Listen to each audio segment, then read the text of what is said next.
यदि हमारी नसों में कोलेस्ट्रॉल भरा हुआ है तो आप नपुंसकता के भी शिकार हो सकते हैं। जी हाँ, यदि कोलेस्ट्रॉल ज्यादा है तो आपको नपुंसकता की समस्या भी हो सकती है। चलिए, स्वागत है आपका नई वीडियो में, क्योंकि आज हम बात करेंगे यदि आपका ब्लड कोलेस्ट्रॉल लेवल बढ़ा हुआ है तो आपको कौन कौन सी बीमारी हो सकती है।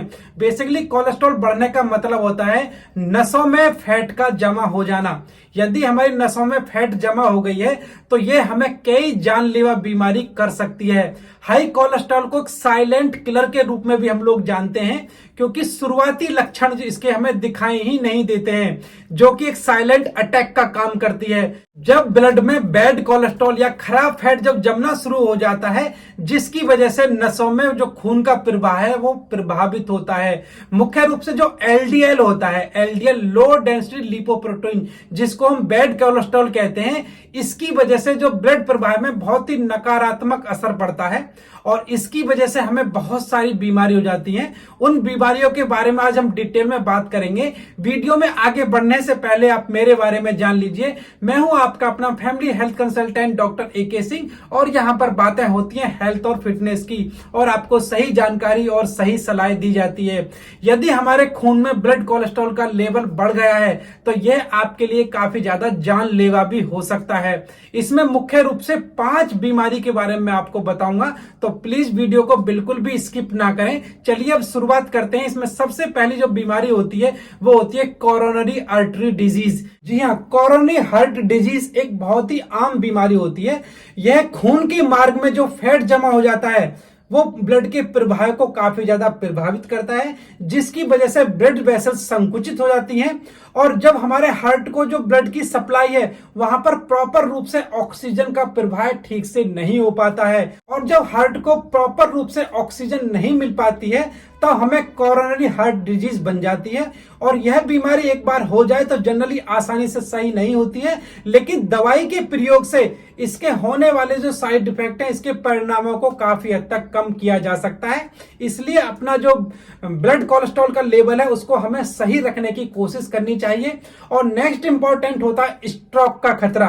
यदि हमारे शरीर में ब्लड कोलेस्ट्रॉल का लेवल बढ़ा हुआ है तो स्ट्रोक का खतरा भी बहुत ज्यादा हो जाता है, क्योंकि हाई कोलेस्ट्रॉल का लेवल केवल हमारे हार्ट में ही खून की सप्लाई को अवरुद्ध नहीं करता है, बल्कि दिमाग में जाने वाली धमनियों में भी उसको भी अवरुद्ध करता है, जिससे कि स्ट्रोक का खतरा बहुत ज्यादा बढ़ जाता है, जिसे ब्रेन स्ट्रोक भी हम लोग कहते हैं। इससे क्या है कि हमारे ब्रेन में परमानेंट डैमेज हो जाता है, लॉन्ग टर्म दिमागी बीमारी हो जाती है, यहां तक कि मृत्यु का कारण भी स्ट्रोक होता है। यदि हमारा ब्लड कोलेस्ट्रॉल बढ़ा हुआ है तो हमें इन चीजों को भी ध्यान रखना चाहिए। और नेक्स्ट इंपॉर्टेंट होता है हार्ट अटैक। यदि आपका ब्लड कोलेस्ट्रॉल का लेवल बढ़ा हुआ है तो हार्ट अटैक होने की जो संभावना है बहुत ज्यादा रहती है, क्योंकि ब्लड वेसल्स में जो जमा फैट है वो हमारे ब्लड के प्रवाह को अवरुद्ध कर देता है, रोक देता है, या फिर खून में जो थक्का जमाने की जो संभावना वो इसी वजह से होती है, क्योंकि जो फैट होती है वो टूटकर कहीं जाके डिपॉजिट हो जाती है, जम जाती है,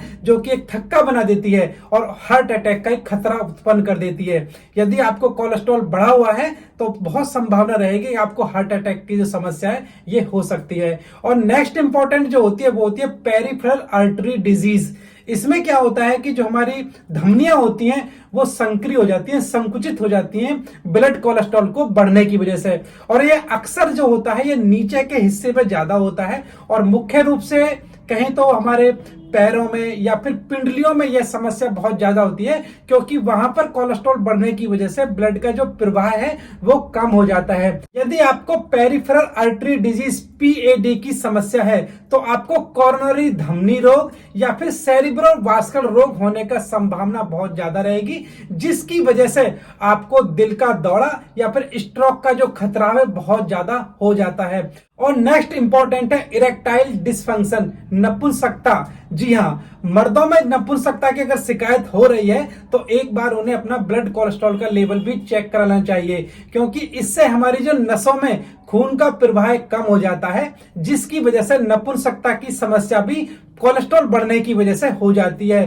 ED इरेक्टाइल डिसफंक्शन और हाई कोलेस्ट्रॉल के बीच भी एक संभावित लिंक होता है, जिसको हाइपर कोलेस्ट्रोलेमिया कहा जाता है।